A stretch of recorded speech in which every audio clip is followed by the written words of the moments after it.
Citizens, it's that time. You're officially in Alert Zone. Welcome to the Alert Zone TV, and welcome to another episode of the docu-series we're doing here at the Alert Zone TV called Never Again.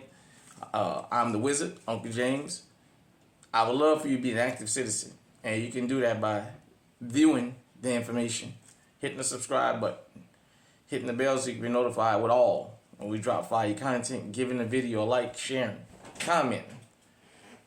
If you are 18 years of age or older and are able to be legally armed, practice your Second Amendment rights. It is not illegal under the Constitution.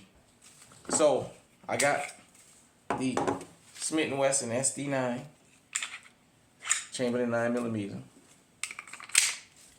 And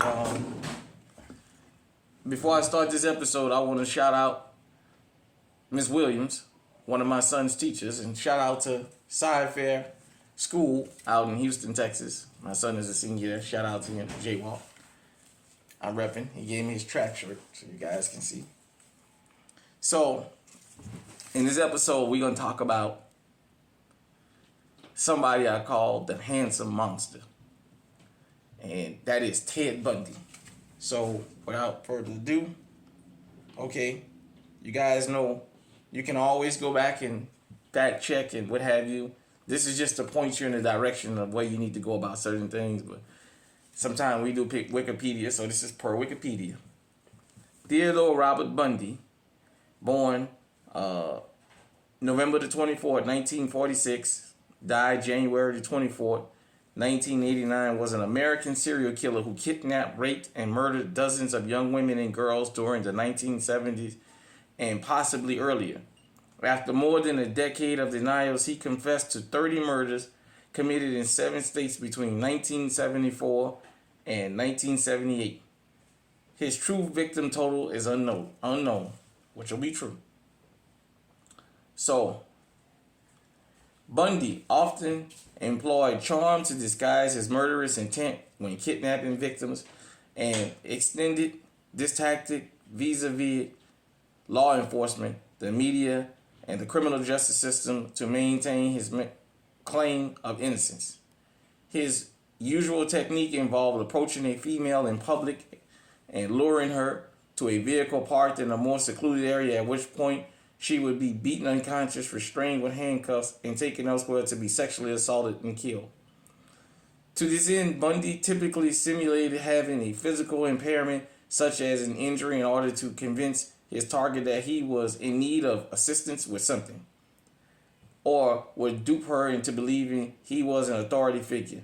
He frequently revisited the bodies of those he abducted, grooming and performing sex acts on the corpse until decomposition and destruction by wild animals made further interactions impossible. He decapitated at least 12 of his victims, keeping their severed heads as mementos in his apartment. On a few occasions, he broke into homes at night and bludgeoned, maimed, strangled, or sexually assaulted his victims in their sleep. In 1975, Bundy was arrested and jailed in Utah for aggravated kidnapping and attempted criminal assault. He then became a suspect in a progressively longer list of unsolved homicides in several states. Facing murder charges in Colorado, Bundy engineered 2 dramatic escapes and committed further assaults in Florida, including 3 murders before his ultimate recapture in 1978. For the Florida homicides, he received 3 death sentences and 2 trials and was executed at Florida State Prison in Rayford on January 24, 1989. Biographer Ann Rule characterized him as a sadistic sociopath who took pleasure from another human's pain and the control he had over his victims to the point of death even after. Bundy once described himself as the most cold-hearted son of a bitch you'll ever meet, a statement with which attorney Polly Nelson, a member of his last defense team, agreed. Ted, she wrote, was the very definition of heartless evil. So, let me give my commentary. This is my SD9 Chamberlain 9mm. Ladies, this episode was dedicated to the memory of all the women that lost their lives. But it's also a cautionary tale. Here in America and around the world, we deem serial killers, rapists, sexually sadistic people as monsters. On TV, we've been given a false image of a monster. As you guys heard, that's why I call Ted Bundy the handsome monster. Because he was a nice looking fella, he was able to get away. What? He confessed to 30 murders. You know there's probably dozens more that's unsolved. We in this world, but in this country in particular, have confused image with definition.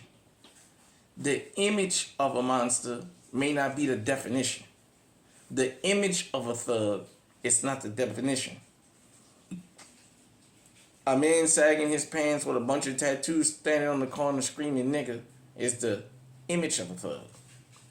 Bernie Madoff that wiped people out to the point where people went bankrupt and went to prison is the definition of a thug because he created a thuggish act. In my observation of serial killers throughout the years, I've noticed one thing. Serial killers all have a particular MO. They very seldomly operate in low-income neighborhoods or income neighborhoods where a lot of people are always out. They're usually in middle and upper-class neighborhoods where they operate at, where people will never suspect them. They're always the most charming and nicest people you want to meet when you see them. They don't seem to be very aggressive and very groggy, yet they commit the most horrible acts in history. Ladies, on this channel, if you're new here, you need to catch up. But for the people who've been around, you know I always preach for ladies to be physically on alert and to be legally armed because of guys like Ted Bundy. See, they gave you a picture of what a serial killer and a murderess look like. It'll be somebody like Ted Bundy that'll take you off the planet because you'll never suspect him. You know, they say all attention is not good attention. Ladies, attention from men is not always good. It may boost your ego, but it can also cost you your life. Ted Bundy and guys and girls like him were allowed to kill untold numbers of people because they seem to not be that type. They seem to be the nicest, most humiliative people you ever want to meet. And they were straight monsters.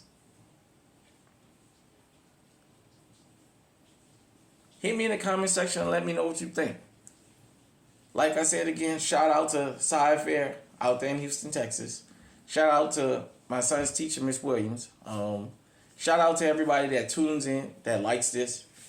Here, I only decided to do this docu-series just to point people in ways of atrocities that's happened around the world. So you can be legally protected. You can be on alert and you can understand sometimes the person you see as the threat, while you're looking this way, the threat standing right next to you and you never see him. Because they told you this is the image of a threat, but the definition of a threat is standing right there next to you. You see, sometimes image and definition can be deadly. You're looking for the image of somebody you think that's a thief, and yet the thief is standing right next to you, cool, calm, and collected, ripping you off while you're looking at this person. That's what Ted Bundy used. The mere fact that he was a nice-looking fella. And while everybody was looking for the old scroggly guy that was overweight and aggressive to be the monster, it was the cute little old poodle right there that was just snatching heads off. Till next time, stay safe, stay armed, stay on high alert.